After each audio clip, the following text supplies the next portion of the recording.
Au nom du Père et du Fils et du Saint-Esprit. Amen. Seigneur, merci pour le souffle de vie. Merci de nous avoir permis de nous réveiller ce matin, d'être comptés encore parmi les vivants. Nous te bénissons pour cette journée.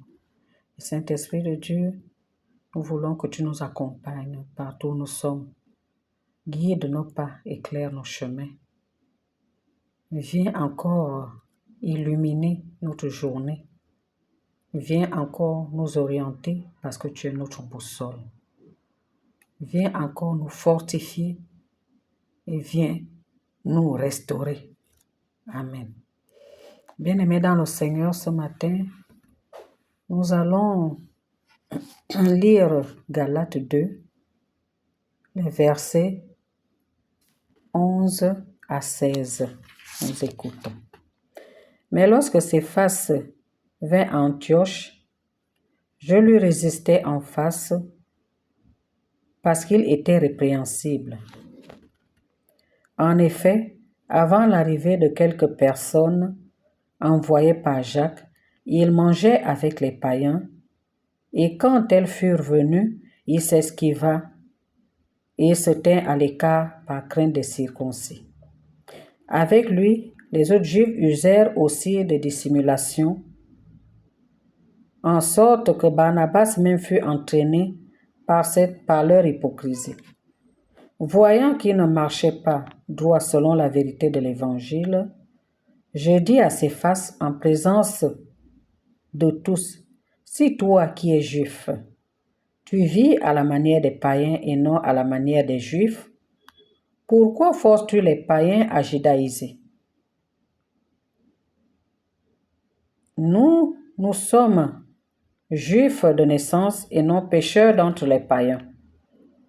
Néanmoins, sachant que ce n'est pas par les œuvres de la loi que l'homme est justifié, mais par la foi en Jésus-Christ, afin d'être justifié par la loi en Christ et non par les œuvres de la loi, parce que nulle chair ne sera justifiée par les œuvres de la loi. Parole du Seigneur.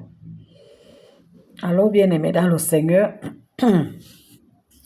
tout simplement, Paul fait cette remarque publique à Pierre parce qu'il avait constaté qu'il ne se comportait pas bien, qu'il était hypocrite. Et l'hypocrisie ne marche pas dans la maison du Seigneur.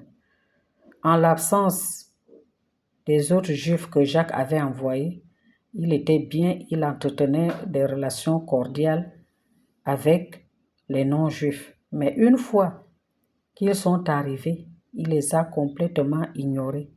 Et c'est ce qui a poussé Paul à lui faire cette remarque publique de peur que cela ne se contamine, puisqu'il avait déjà entraîné une bonne partie. Et éviter également que les autres soient frustrés parce que quand on est dans l'église, on est considérés tous comme des enfants de Dieu et surtout que la parole que nous écoutons ou que nous lisons nous montre combien de fois Dieu est amour. Et si nous avons décidé de suivre le Seigneur, nous devons marcher sur ses pas. Parce que Jésus-Christ, pendant qu'il prêchait, il ne divisait pas, il était là pour réunir. Donc nous, en tant que chrétiens, c'est le rôle que nous devons jouer, réunir les autres dans l'église et non les diviser.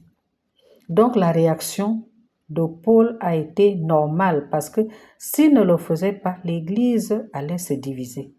Parce que les non-juifs allaient se ranger d'un côté et les juifs de l'autre.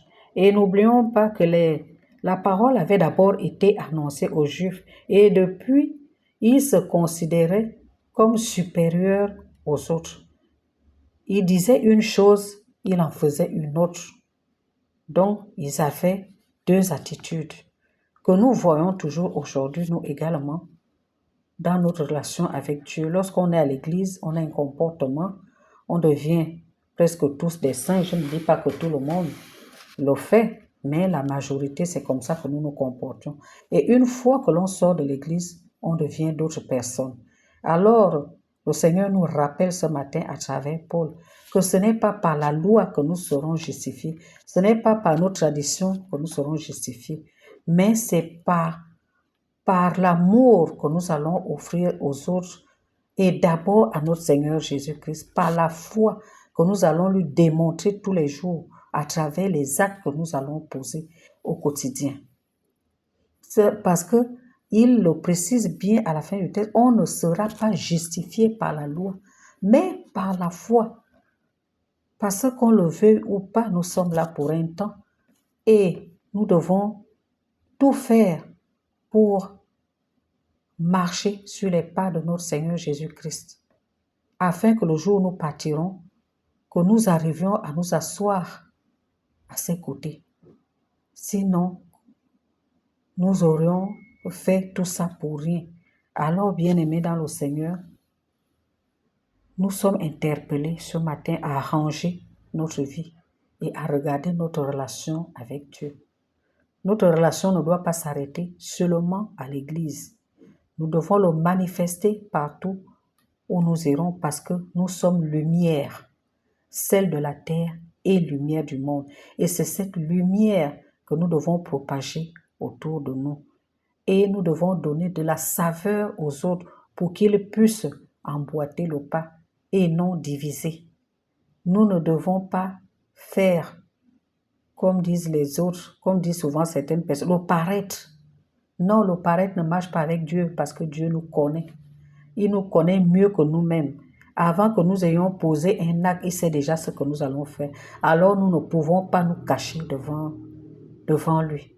Donc, bien-aimés dans le Seigneur, cherchons à plaire à Dieu et non aux hommes. Sainte journée à tous.